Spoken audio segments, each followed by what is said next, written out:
Saudara-saudara, kita lanjutkan lagi proses deepening Tai Chi supaya pandangan kita mantap, tapi juga at the same time broadening, tapi tidak menjadi fanatik. Kalau mau menang sendiri, mau benar sendiri, ya cilaka itu kan. Deepening selalu broadening. Kalau broadening nggak ada deepening, ya ada ngambang aja gitu. Sinkretistik.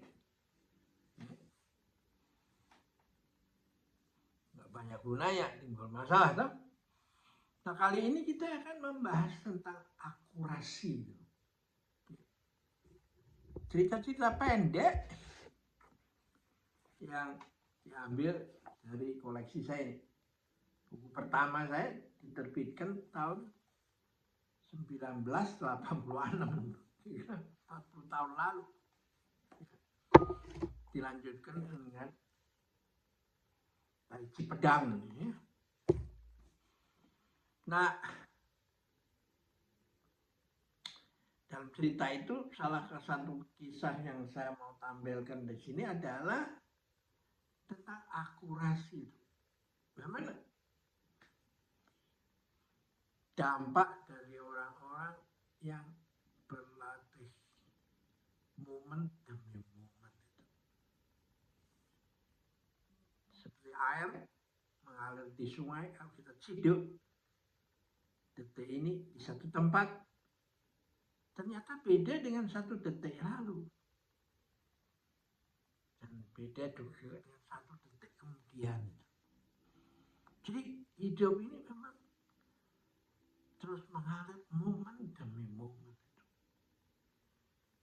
Dan kalau dielaborate lebih luas, pagi hari ini berbeda dengan pagi yang kemarin.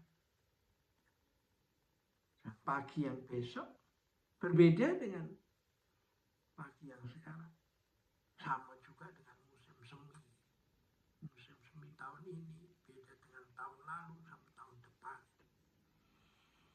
Nah, orang yang dilatih terus begini, maka dia akan tahu yang disebut akurasi. Semua akurat. Dan itu akhirnya ketika masuk diterima oleh samurai, ya, Musashi itu di Jepang. Lalu jalan samurai itu ya jalan seperti air tadi, sungai. Ya. Karena kalau pedang musuh sudah dicabut, diarahkan ke dia, dia masih berpikir, orang masih berpikir, maka sebenarnya dia sedang dijemput oleh kematian. Jadi hidup samurai itu ada di ujung. Seorang samurai itu ada di ujung pedangnya itu. Momen demi momen. Nah, ini dilatih bukan hanya secara teori aja, tapi disuruh tiap hari latihan di situ. Tiap hari disuruh ngepel WC, ngepel lantai, potong rumput, gitu. Bentulin genteng. Nggak banyak orang yang datang, orang Jerman tuh, terutama yang senang kerja tuh, datang ke Jepang, kedudukannya tinggi, pakai dasi, pakai jas apa, disuruh masuk ke kuil Zen dan diminta tiap hari begitu. Mereka kaget karena seolah-olah tadinya kesannya datang ke sana untuk diajar tentang apa itu Buddhism, tapi enggak ada cerita sepatah kata pun tidak tentang itu. Seperti pesannya bahwa you harus bisa menjelaskan Buddhism tanpa boleh menyebut satu nama pun tentang Buddha. Kalau sampai terjadi, dihukum suruh kumur 10 kali. Karena dia dianggap sama aja mulut dia bicara tentang sesuatu yang kotor tinggal harus dibersihkan. Begitulah dia punya sistem itu. Nah, pada suatu hari mereka sedang kerjasama satu tim di bawah pimpinan gurunya membereskan ruangan. Dan ada lukisan yang mau digantung itu. Nah, sudah di gurunya mengatakan, coba gantung tuh lukisan di situ.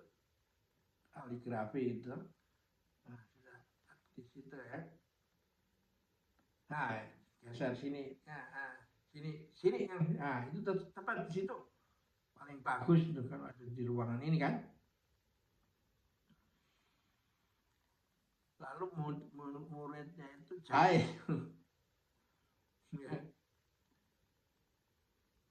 Dia jatuhkan pakunya.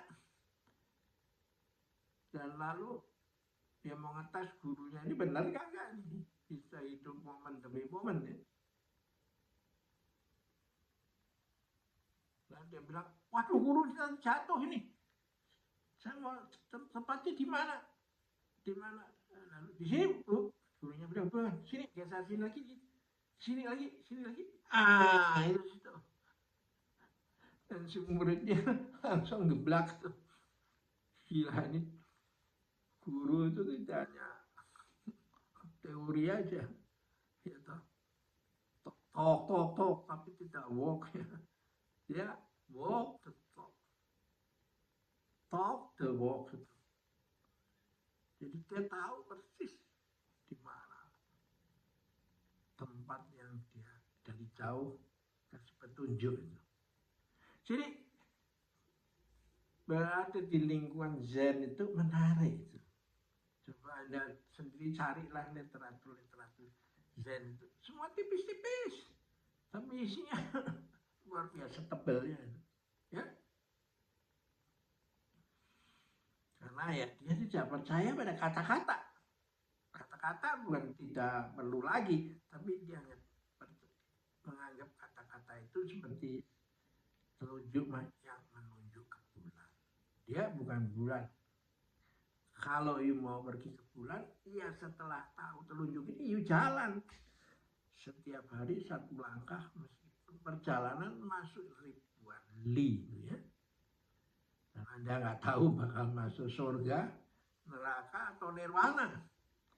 Atau seperti nyamuk, lalat, kacwa, begitu, kena semprot, atau diinjak orang, ditepak. Ya.